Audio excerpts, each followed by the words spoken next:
মানুষ যদি সব কিছু পেয়ে যেত তাহলে কিন্তু তার স্বভাব এমনিতেই নষ্ট হয়ে যেত। তাই সৃষ্টিকর্তা মানুষকে অভাবে রাখেন। কাউকে টাকা পয়সার অভাব, কাউকে রূপের অভাব, আর কাউকে এক মুঠো ভাতের অভাব, আর কাউকে এক ফোঁটা শান্তির অভাব। আসসালামু আলাইকুম, এমএন ব্লগ থেকে আমি নাসরিন রহমান বলছি। আশা করি আমার প্রিয় আপু এবং ভাইয়ারা সবাই অনেক অনেক ভালো আছেন। এই নয়নতারা ফুলগুলো আমি বনসাই করার চেষ্টা করতেছি, তা আলহামদুলিল্লাহ সফলতা পেয়েছি। একদম ছোট যখন 2 পাতা নিয়ে উঠেছে তখন থেকে তাদেরকে কাটিং করার চেষ্টা করেছি। তো কাটিং করতে করতে এখন কিন্তু দেখছেন খুব ছোট ছোট ডালগুলোতে কিন্তু ফুল এসে পড়েছে। যাই হোক, গাছে পানি দিয়ে গাছের সাথে কিছুক্ষণ সময় কাটিয়ে চলে আসলাম নাস্তা বানানোর জন্য। আমার আজকের ভিডিওতে প্রিয় আপুদের খুব সুন্দর সুন্দর কমেন্টস পড়ব এবং প্রিয় আপুদের আবদার রাখার চেষ্টা করব। বিশেষ করে আমার যখন স্যান্ডউইচ মেকারটা কিনেছিলাম, তো অনেক আপুদের প্রশ্ন ছিল যে স্যান্ডউইচ মেকারটা কত দিয়ে কিনেছি। ইনশাআল্লাহ সব আপুদের নাম বলে আমি স্যান্ডউইচ মেকারের দামও বলে দিব। আর তাছাড়া ওয়ালটন শোরুম থেকে আরেকটা নতুন জিনিস কিনেছি, সেটাও আজকে আপনাদেরকে দেখিয়ে দিব। এখানে আমি স্যান্ডউইচ বানাবো, তো তার জন্য আমি এখানে বাঁধাকপি, গাজর, ডিম, চিকেন সব কিছু দিয়ে ফুডটা বানিয়ে নিয়েছি। আর এই তো সে আমার স্যান্ডউইচ মেকার। তো এটা কিনেছি আমি ওয়ালটন শোরুম থেকে। যারা আমার রেগুলার ভিডিও দেখেন তারা জানেন। প্রথমে কমেন্টস পড়তেছি ব্লেস ফ্লেভারের আমাদের রেশমা আপু জানতে চেয়েছে স্যান্ডউইচ মেকারটা কত দিয়ে কিনেছি। তারপর হয়েছে আরিয়ান খান আইডি থেকে আপুর কমেন্টস আমি অনেক দিন পাইনি, তা আজকে জানতে পারলাম আপু আসলে বাসায় ছিল না, তাই আমার ভিডিও দেখতে পারেনি। তাই আজকে আপু আমার ভিডিও দেখছে। আপু তোমাকে অসংখ্য ধন্যবাদ। তা আমি যদি ভুলে না যাই, আপুর নাম শারমিন। আপু আমাকে বলেছে কত টাকা দিয়ে কিনেছো এবং ব্যবহার করে কেমন লেগেছে জানাবা। তো এই পর্যন্ত আপু প্রায় প্রতিদিনই আমি স্যান্ডউইচ মেকারটা ব্যবহার করতেছি। আলহামদুলিল্লাহ স্যান্ডউইচ মেকারটা খুবই ভালো আর ইউজ করা খুবই সহজ। হ্যাঁ, কিছুই করতে হয় না, শুধু স্যান্ডউইচটা দিয়ে ঢাকনাটা বন্ধ করে দিলেই একটা বাতি কিন্তু বন্ধ হয়ে যায়। তো এখানে 2টা বাতি, আপনার একটা লাল বাতি একটা সবুজ বাতি জ্বলতেছিল। তো যখন লাল বাতিটা অফ হয়ে যাবে তখনই বুঝবেন যে স্যান্ডউইচটা হয়ে গিয়েছে। আর হওয়ার আগে আরেকটা সিগন্যাল হচ্ছে, সেটা থেকে কিন্তু ধোঁয়া বের হয়। তো আপু খুবই সহজ, আশা করি কিনতে পারো। আর এটা ওয়ালটন থেকে কিনেছি। আমার মনে হয় যেটা ব্যবহার করে স্বাচ্ছন্দ্য বোধ করি, তুমি ওয়ালটন শোরুম থেকে নিতে পারো। আর ওয়ালটন শোরুম থেকে নিলে হয় কি, পরবর্তীতে সেটা নষ্ট হয়ে গেলে তারাই কিন্তু সার্ভিস দেবে। তারপর হয়েছে little thoughts of Maliha ID থেকে আপু জানতে চেয়েছে মেকারের দাম কত। তো হিমু আক্তার আইডি থেকে আমার মিতাই নাসরিন আপু জানতে চেয়েছে এটার দাম কত। আয়ান্স লিটল লাইফস্টাইল থেকে আপু বলেছে আপু কত টাকা দিয়ে কিনেছো, আমি কিনবো। তো জানা থাকলে কত টাকা নিয়ে যেতে হবে সেটা সুবিধা হয় আর কি। তো সবাইকে আমি প্রথমে ধন্যবাদ জানাচ্ছি যারা আমার ভিডিওটা দেখেছেন এবং সময় নষ্ট করে কমেন্টস করেছেন। তো আমি সবাইকে বলছি যে এটার দাম ছিল মনে হয় 1550 না কত ছিল আর কি। তো যাই হোক, আমি ওয়ালটন শোরুম থেকে ওই দিন 3টা জিনিস একসাথে কিনেছিলাম। একটা হয়েছে আমার ব্লাইন্ডার, আর একটা হয়েছে স্যান্ডউইচ মেকার। আর এই তো এই মুহূর্তে আমার শখের আরেকটা জিনিস নামাচ্ছি, এটাও একসাথে কিনেছিলাম।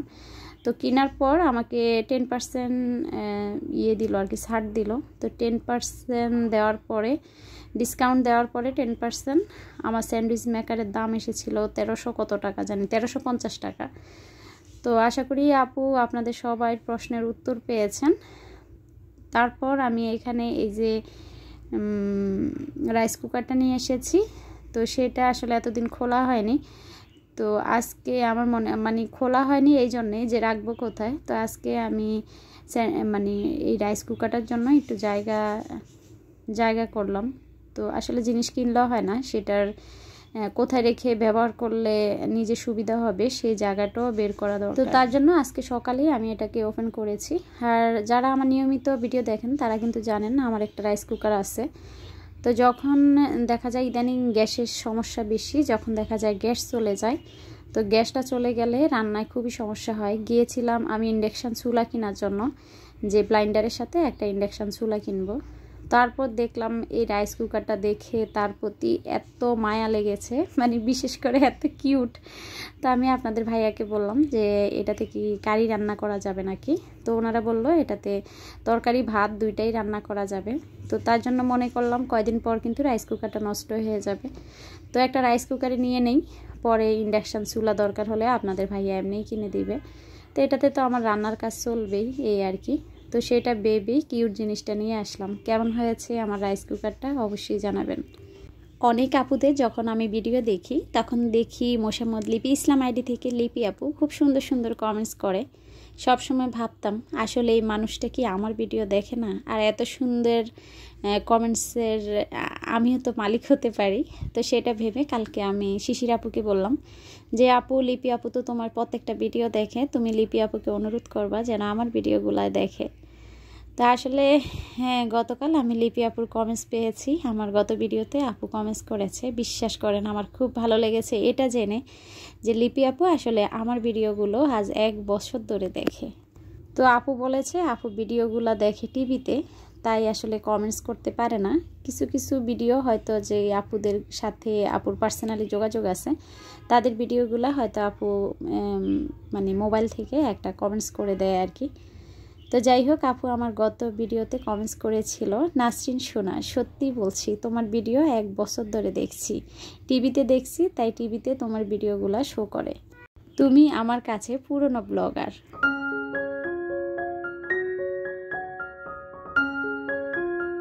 লিপি আপু আপনাকে অসংখ্য অসংখ্য ধন্যবাদ, এই বোনটার পাশে সব সময় থাকবেন বড় বোনের মতো হয়ে।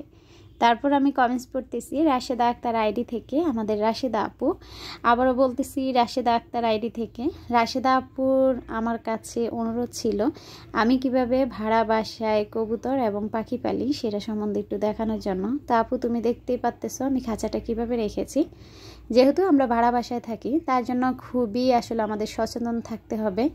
যেমন দেখো আমি কিন্তু খাঁচার 3 পাশটা যে দিক দিয়ে বৃষ্টি আসবে বা রোদ আসবে সেদিকে প্রথম একটা ফলে দিয়েছি, তারপর একটা সালা দিয়েছি যেন বৃষ্টির পানিটা ফলে দিয়ে না ঢুকে, আর সালা দিয়েছি যেন সরাসরি দেখা যায় ফলিটা না উড়ে। তারপর 2 পাশে 2টা ছালা দিয়ে দিয়েছি। আর কবুতর যখন বারান্দায় পালন করবা আপু, যদি তুমি শহরে থেকে থাকো তোমাকে বলছি, তাহলে কিন্তু তোমাকে খুবই সচেতন থাকতে হবে, কেননা কবুতরের বাজে একটা স্মেল আছে। তো আমরা যারা ভাড়া বাসায় থাকি তাদের কিন্তু কবুতরের ট্রেটা প্রত্যেক দিন পরিষ্কার করতে হয়। সেটা ভেবে আমার 12 জোড়া কবুতর ছিল, সব কবুতর আমি সেল করে দিয়েছি, কেননা আমার খুবই কষ্ট হতো। দেখা যায় যেদিন আমার শরীর খারাপ লাগতো সেদিন আমি এগুলা পরিষ্কার করতে পারতাম না, যেহেতু আমার কোনো হেল্পিং হ্যান্ড নেই। তো আমি দেখলাম যে কবুতরের চেয়ে পাখি পালন বেশি সহজ বারান্দায়, কেননা পাখির কোনো দুর্গন্ধ হয় না এবং পাখি তেমন একটা পটিও করে না। তো দেখতেই পাচ্ছ পাখির ট্রেগুলোও কিন্তু আমি এভাবে কয়দিন পর পর ধুয়ে দিই, আর পাখির ট্রেগুলো কিন্তু প্রত্যেক দিন পরিষ্কার করতে হয় না। তো আর কিভাবে পাখিগুলো রেখেছি আপু সেটাও দেখছো। আমি কিন্তু এই যে পাশে ঠিক ওইভাবেই পিছে ফলি দিয়েছি আর সামনে একটা সালা দিয়েছি।